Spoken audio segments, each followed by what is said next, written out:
Okay, good afternoon. Okay, so today we'll discuss about the inguinal region. Okay, we'll learn about the different boundaries of inguinal canal and its clinical aspects, inguinal hernias. Okay, these are important long question. Inguinal canal, its boundaries, and inguinal hernia. Inguinal hernia can separately come as a short note. Okay. Okay, silence everyone. Okay, so inguinal canal, it is a oblique canal, okay, about 4 centimeter in length, extending from the deep inguinal ring to superficial inguinal ring, okay, and it is obliquely placed just above the inguinal ligament, okay.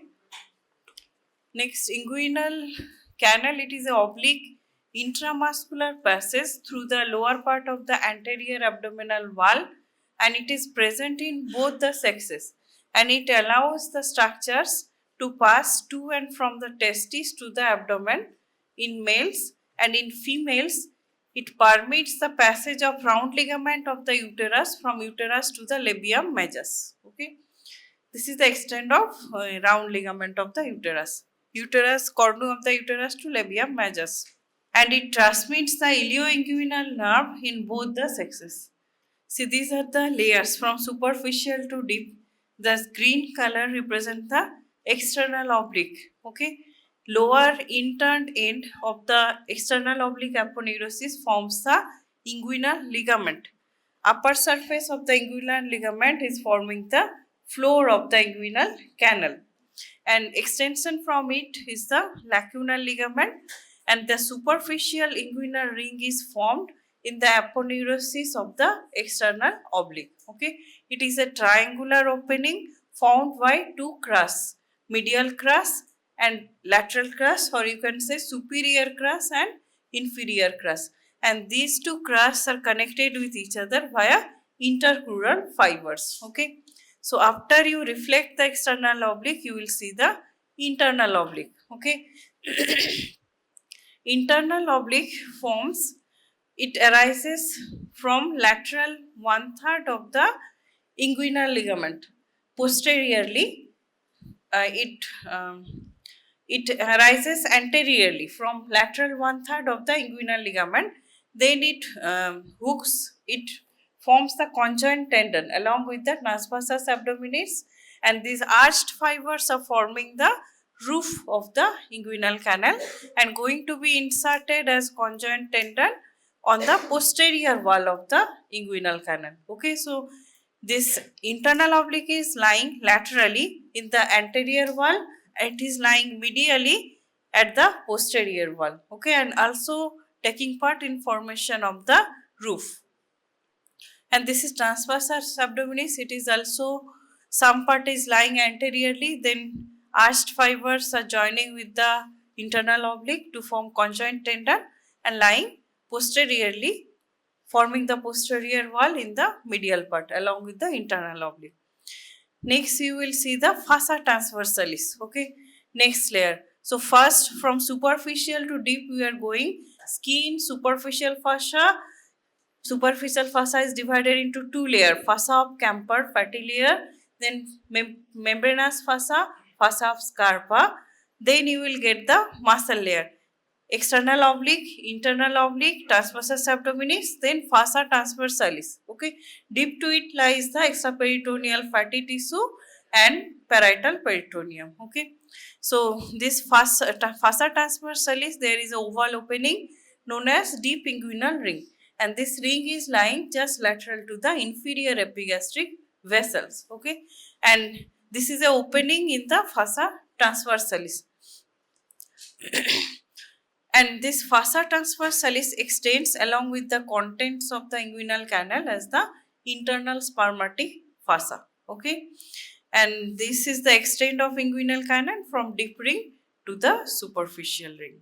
These are the layers. Okay, you can see from anterior to posterior layers of the anterior abdominal wall. First is skin, then superficial fossa. It is fossa of Camper, fatty layer, and the membranous layer, deep fossa of Scarpa. Next, you will get the three muscles: external oblique, internal oblique, transversus abdominis. Then there is fossa transversalis, extraperitoneal fatty tissue, and the parietal peritoneum.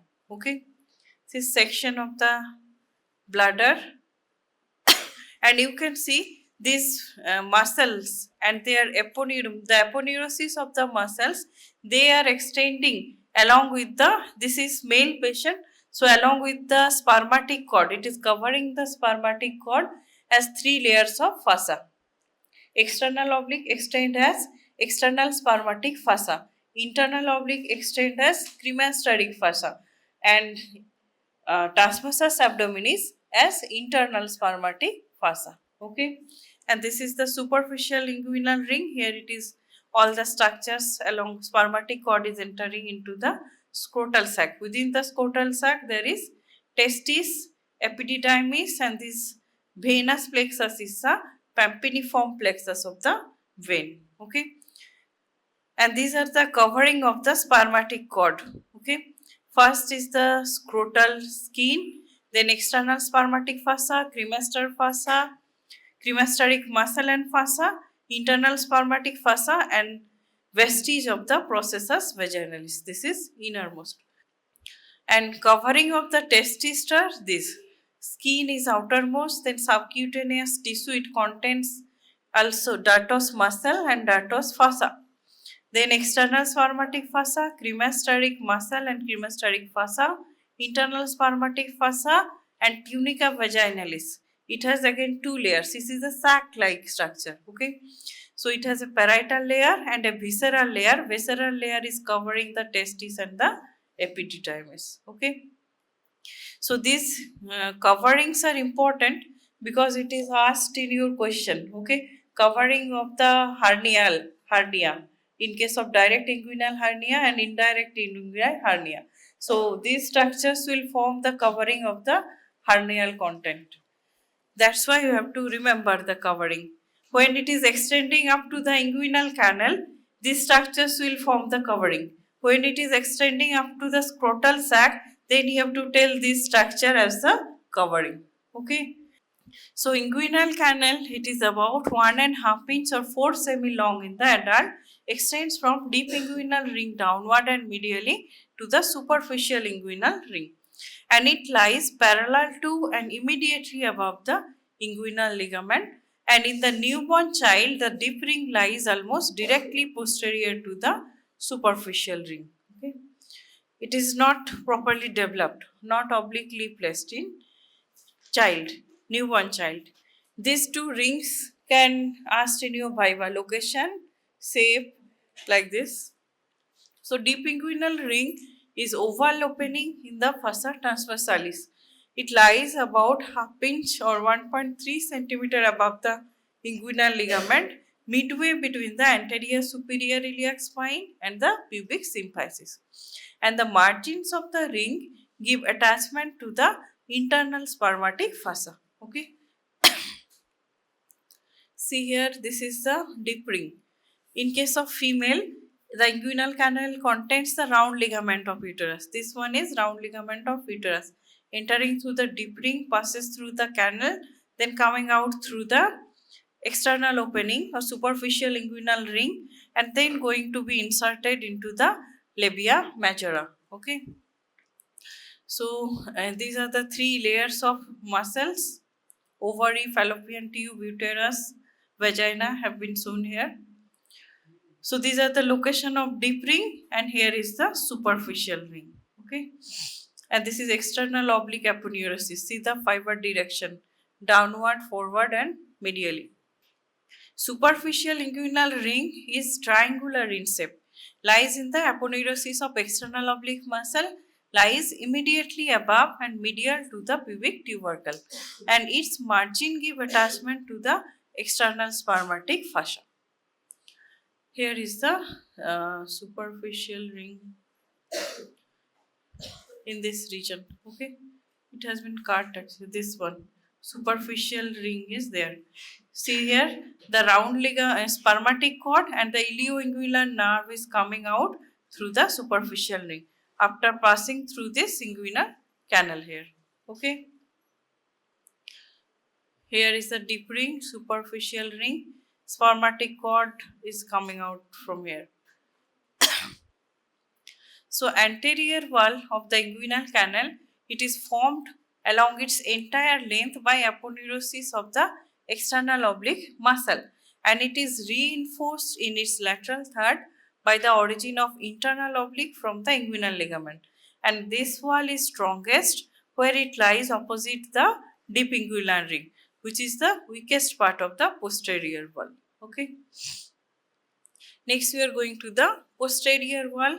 It is formed along its entire length by the fossa transversalis, and it is reinforced in the medial third by the conjoint tendon, the common tendon of insertion of internal oblique and transversus abdominis attached to the pubic crest and the pectineal line.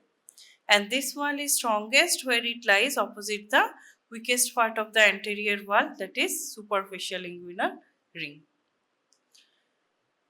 See here,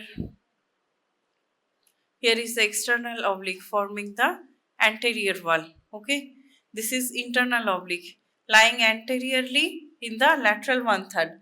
Okay, then it is arching over the inguinal canal forming the roof along with the transversus abdominis. Then these two are joining to form the conjoint tendon and forming posterior wall of the inguinal canal in the medial one third. Okay, and this is the inguinal canal. These are the spermatic cord and its contents. Okay, here is the deep ring. See, this is fossa transversalis. Deep ring is opening in the fossa transversalis. All the content of the spermatic cords are entering here through the deep ring. Okay, then it is carrying the coverings, the covering of the transversus abdominis, internal oblique, external oblique, like this. Okay, here also it has been shown. Deep ring, contents of the spermatic cord. You here see the ilioinguinal nerve. Okay, this ilioinguinal nerve is not passing through the deep ring. Here is the deep ring. It is piercing through the roof of the inguinal canal, then entering into the canal and coming out through the superficial ring. So it is a partial content of the inguinal canal. This is asked in your explain why. Why the ilioinguinal nerve is partial content of the inguinal canal? Because it is entering by piercing the roof, not passing through deep ring. Next, we are going to the inferior wall. It is formed by rolled under inferior edge of the aponeurosis of external oblique muscle called the inguinal ligament at its medial end called the lacunar ligament. So, inguinal ligament and medial part lacunar ligament forming the floor or inferior wall of the inguinal canal. Next is superior wall or roof. It is formed by the arching lowest fibers of the internal oblique and transversus abdominis muscle. What are the function of inguinal canal? It allows the structures of spermatic cord to pass to and from the testis to the abdomen in male and permits the passage of round ligament of uterus from uterus to the labia majora in female. Next, we are going to the protective mechanism of inguinal canal. This also comes in your long question. Okay, protective mechanism. All the mechanisms you have to know. First is flap valve mechanism. It is an oblique canal and deep and superficial inguinal ring do not lie opposite to each other. During increased intra-abdominal pressure, anterior and posterior wall are approximated like a flap. This is known as flap valve mechanism. Okay, all these mechanisms prevent herniation of the abdominal content into outside. Okay. Next is guarding of the inguinal rings. Deep ring is guarded anteriorly by the internal oblique muscle and superficial ring is guarded posteriorly by the conjoint tendon and reflected part of the inguinal ligament. Next is Sutter mechanism. Internal oblique muscle surrounds the canal in front, above and behind. You have seen in the picture like a flexible mobile arch, and when it contracts, roof is pulled and approximated on the floor like a shutter. That is known as Sutter mechanism. Next is slit valve mechanism. Contraction of the external oblique muscle approximates the two crura of the superficial inguinal ring like a slit valve. and the intercrural fibers also help. This is known as slit valve mechanism. Next is ball valve mechanism. Contraction of the cremaster muscle pulls the testis up and superficial inguinal ring is plagued by the spermatic cord. Okay, this is known as ball valve mechanism. Next, we are going to the spermatic cord. This can also come as a short note. You have to know the spermatic cord and its contents. Can be given in your OSPI question also. Okay, we must know the contents. Contents can also come as in your OSPI question or in MCQs. Okay. So what is spermatic cord? It is collection of structures that pass through the inguinal canal to and from the testis, covered with three concentric layer of fossa derived from the layers of anterior abdominal wall. It begins at the deep inguinal ring lateral to the inferior epigastric artery and ends at the testis. See, this is the spermatic cord. Okay, it is containing the vas deferens, pampiniform plexus of veins, testicular artery, artery to the vas. All these are contents of this vas deferens. Okay, so these are the structures of the spermatic cord: vas deferens, testicular artery and vein, testicular lymph vessels, autonomic nerves, processus vaginalis, cremasteric artery, artery to the vas deferens, genital branch of genitofemoral nerve. Okay, this is also content of spermatic cord. So it has three layers of fassal covering: external spermatic fossa, cremasteric fossa, internal spermatic fossa. Three arteries are there: testicular artery, cremasteric artery, artery to ductus deferens or vas deferens. And three nerves are there: genital branch of genitofemoral nerve, ilioinguinal nerve lying separately, and the sympathetic autonomic plexus. And three other structures are lymphatic vessels, vas deferens or ductus deferens, and pampiniform plexus of veins. So all are three in number. You can remember like this the contents. Okay. So it is a vas deferens or duct. Now we will discuss the individual structures in details. Okay. So first is vas deferens or ductus deferens. It is a cord-like structure, can be palpated between the finger and thumb in the upper part of the scrotum. Okay, it is a thick walled muscular duct that transports the spermatozoa from the epididymis to the urethra. You have to palpate the spermatic cord in hernial examination in your surgery final year. Okay, hernia patient you will get. Next is testicular artery. It is a branch of abdominal aorta. It is long and slender and descends on the posterior abdominal wall. Traverses the inguinal canal, supplies the testis and epididymis. Next is testicular veins.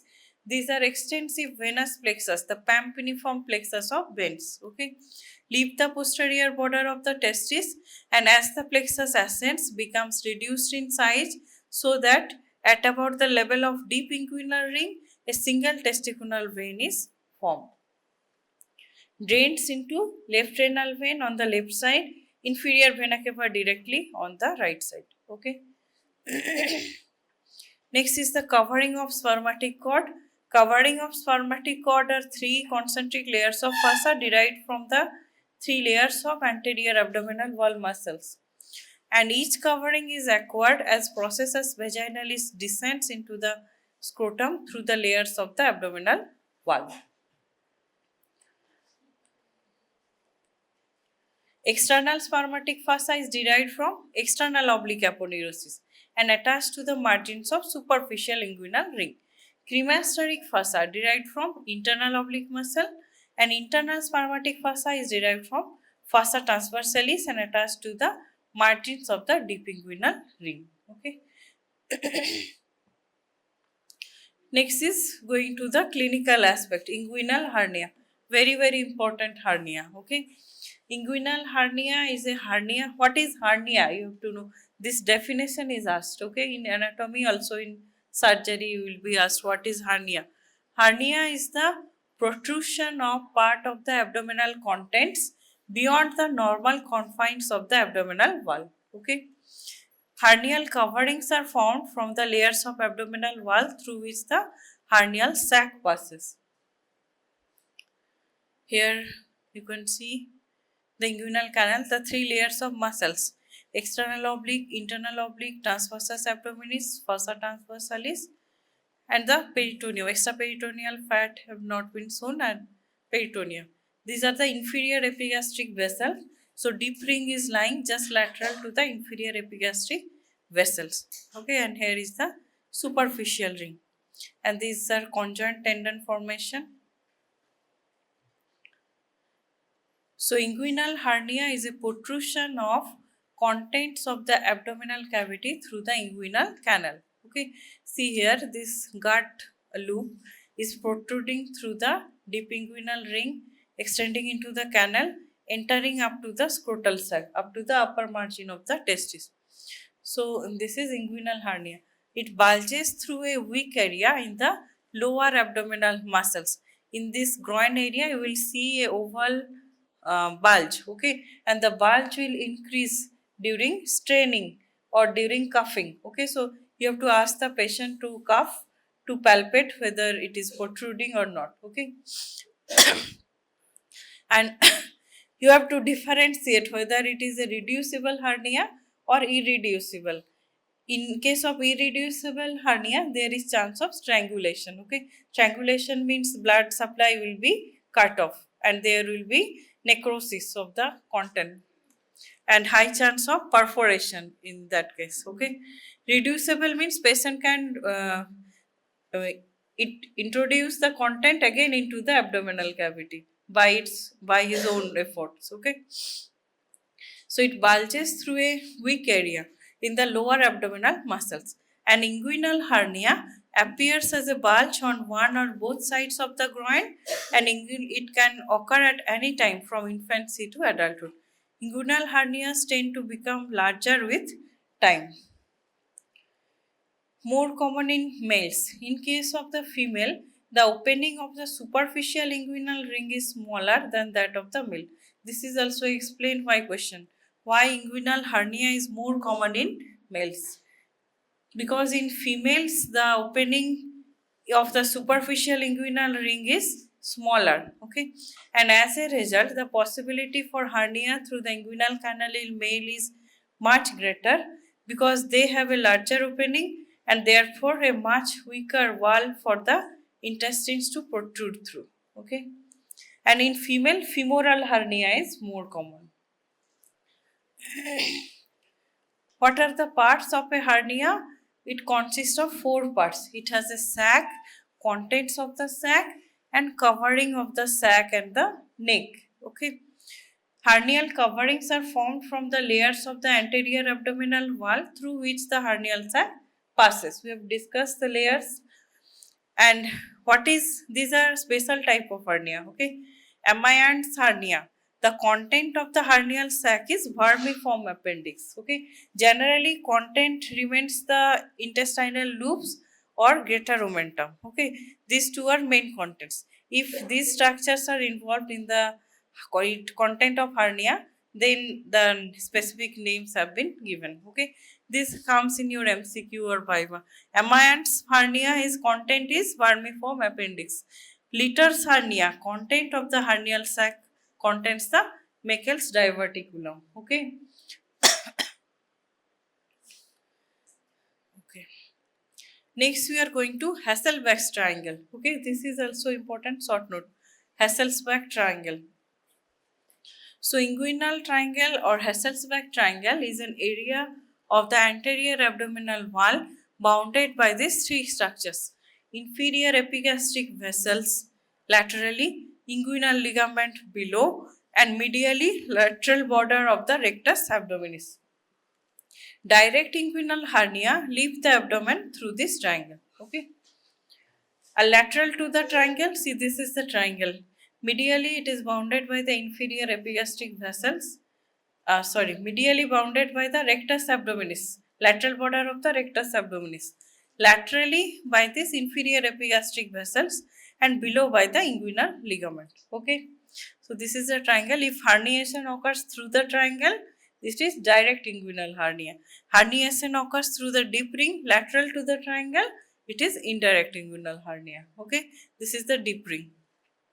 So this is the boundaries, medial border, medial boundary formed by the lateral margin of rectus is also called linea semilunaris, and superolateral boundary or lateral boundary by inferior epigastric vessels.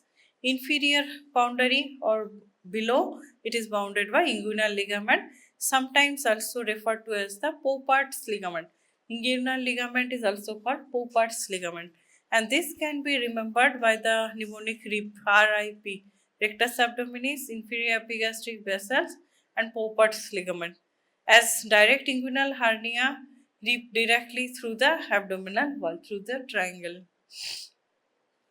Next, the inguinal hernias are of two types, direct and indirect, which are defined by their relationship to the inferior epigastric vessels. Direct inguinal hernia occur medial to the inferior epigastric vessels when the abdominal contents herniate through a weak spot in the fossa of the posterior wall of inguinal canal, and which is formed by fossa transversalis. An indirect inguinal hernia occur when abdominal contents protrude through the deep inguinal ring lateral to the inferior epigastric vessels, and this may be caused by failure of embryonic closure of the processus vaginalis. Okay, these are the main cause. This direct inguinal hernia generally occurs in generalized weakness, thin, lean patient. Okay, and indirect inguinal hernia, it occurs due to this reason, failure of closure of processus vaginalis. So indirect inguinal hernias are congenital hernias, more common in males than females, and indirect hernias are the most common type of inguinal hernia, more common on the right side. Neck of the hernial sac lies at the deep inguinal ring, and premature infants are specially at risk for indirect inguinal hernia because there is less time for processus vaginalis to obliterate. Okay. Next is indirect inguinal hernia in male fetus. The spermatic cord and both the testicles, starting from an interabdominal location, normally descend through the inguinal canal into the scrotum and the sac that holds the testicle. Sometimes the entrance of the inguinal canal at the inguinal ring does not close as it should just after the birth. At birth, the testis reaches up to the scrotal sac. Okay, after that, the rings will close and leaving a weakness in the abdominal wall. If the rings does not close, there will be weakness in the abdominal wall and chance of herniation is there. Fat or part of the small intestine slides through the weakness in the inguinal canal, causes the hernia. Okay, we have discussed contents is generally intestinal loops, small intestinal loops, and the greater omentum. Greater omentum contains the fat. In females, indirect inguinal hernia is caused by female organs or the small intestine. Female organ means fallopian tube or ovary that can enter as the hernial content. Okay, sliding into the groin through a weakness in the abdominal wall. Direct inguinal hernia caused by connective tissue degeneration of the abdominal muscles, which causes weakening of the muscle. Common in old men with weak abdominal muscles and rare in women. And the neck of the hernial sac is wide here. And this hernia involves fat or the small intestine sliding through the weak muscles into the groin. Direct hernia develops gradually because of continuous stress on the muscle. And one or more of the following factors can cause pressure on the abdominal muscles and may worsen the hernia. These you have to avoid. So, sudden twist or pulls or muscle strains, lifting heavy objects, straining on the toilet because of constipation, weight gain, chronic coughing. All this leads to hernia. Okay. Here you can see the herniation. This is indirect inguinal hernia. It is intestinal loop entering through the deep inguinal ring. Here it is reaching up to this level. Okay, upper part of the scrotal sac. Here it has been sac has been cut. You can see the loop of bowel inside the hernial sac. Okay, and these are the covering. Here you can also see the gut loop entering through the inguinal canal, extended up to this level. So indirect inguinal hernia is most common form of hernia. It is believed to be congenital in origin, and hernial sac is remains of processus vaginalis. Enters the inguinal canal through the deep ring lateral to the inferior epigastric vessels, and it may extend part of the way along the canal or as far as the superficial inguinal ring. If the processus vaginalis has undergone no obliteration, hernia is complete and extends through the superficial inguinal ring down into the scrotum or labium majus. And under these circumstances, neck of hernial sac lies at the deep inguinal ring. Okay, so hernia may be complete hernia or incomplete hernia. Okay, in incomplete hernia, part of processus vaginalis have been obliterated and some part of it remains patent, and through the patent part the herniation occurs. Mainly proximal part is patent, distal part obliterates, and it is 20 times more common in young males than females, more common on the right side. And direct inguinal hernia composes about 15% of all inguinal hernias, common in old men with weak abdominal muscles, rare in women, and hernial sac bulges forward through posterior wall of inguinal canal, medial to the inferior epigastric artery. And neck of the hernial sac is wide here. This is the testis, descent of testis have been shown. It develops in the posterior abdominal wall, passes through the inguinal canal via the pool of this gubernaculum of testis and reaches the scrotal sac here. And along with the testis, a part of the peritoneum is pulled downward. Okay, that is known as processus vaginalis. Only a small part of processus vaginalis remains patent. Okay, which is forming parietal and visceral layer of processus vaginalis, and this part is obliterated. If this part remains patent, abdominal content will enter through this patent part into this scrotal sac, forming hernia. Next, we are going to scrotum. It is the outpouching of the lower part of anterior abdominal wall. It contains the testis, epididymis, and lower ends of spermatic cord. This wall has these following layers: skin, superficial fossa, external spermatic fossa derived from external oblique, cremasteric fossa derived from internal oblique, and internal spermatic fossa derived from the fossa transversalis and the tunica vaginalis. These are covering of the scrotum. Skin of the scrotum is thin, wrinkled, pigmented, forms a single pouch, and a ridge in the midline indicates the line of fusion of two lateral labioscrotal swellings. And superficial fossa is continuous with the fatty and membranous layer of the anterior abdominal wall. Okay, these are the coverings of the scrotum: skin, superficial fossa, then darters, muscle and fossa, then the external spermatic fossa, cremasteric fossa, internal spermatic fossa, then processus vaginalis from outside inward. These are the coverings. Superficial fossa is continuous with the fatty and membranous layer of anterior abdominal wall. Fat is replaced by smooth muscle called darter's muscle. This muscle is important, you must remember. Okay, it is responsible for the wrinkles of the skin in the scrotum, innervated by sympathetic nerve fibers, and both layers of superficial fossa contribute to a median partition that crosses the scrotum and separates the testes from each other. Spermatic fossa lie beneath the superficial fossa, derived from three layers of abdominal wall. এগুলো তো discuss করেছি already. Next is cremasteric reflex. Cremasteric muscle can made to contract by stroking the skin on the medial aspect of thigh. That is called cremasteric reflex. Okay, this is comes as a part of long question or viva. The function of cremasteric muscle is to raise the testis and the scrotum upward for warmth and protection against injury. Okay, so this is known as cremasteric reflex. Next is tunica vaginalis. It lies within the spermatic fossa and cover the anterior, medial, lateral surfaces of each testis. You will see the viscera of testis. Okay. It is the lower expanded part of the processus vaginalis, normally shut off just before birth from the upper part of the processus and the peritoneal cavity. Testis. Next, we are going to testis. It is a firm, mobile organ within the scrotum. Left testis usually lies at a lower level than the right.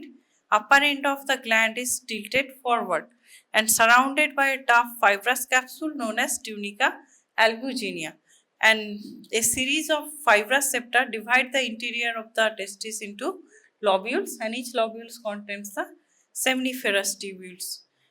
Testes lying in each lobule are 1 to 3 coiled seminiferous tubules, and the tubules open into the network of channels called the retitestis. Small efferent ductules connect the retitestis to the upper end of epididymis. Here is the location of testis, and this is the epididymis. This comma shaped structures you can see, that is epididymis, and this testis and epididymis is covered by this blue color sac like structure, that is processus vaginalis. Epididymis is a firm structure lying posterior to the testis with the vas deferens lying on its medial side, and it has a expanded upper end, the head, body, and a pointed tail inferiorly. And lateral groove between the testis and epididymis is called sinus of epididymis, and it is a much coiled tube, nearly 20 feet long, epididymis. Okay, and the tail of the epididymis continues as the vas deferens. The tube emerges from the tail of the epididymis as a vas deferens and enters the spermatic cord. And the long length of the duct of epididymis provides storage space for the spermatozoa and allows them to mature. Main function is absorption of fluid, and it may add some substance to the seminal fluid to nourish the maturing sperm. Okay. So that's all. So today we'll see the boundaries of the inguinal canal, the two rings, superficial and deep inguinal ring, and the content of the inguinal canal. Okay, so everyone go to the dissection hall. I am coming. No queries from here.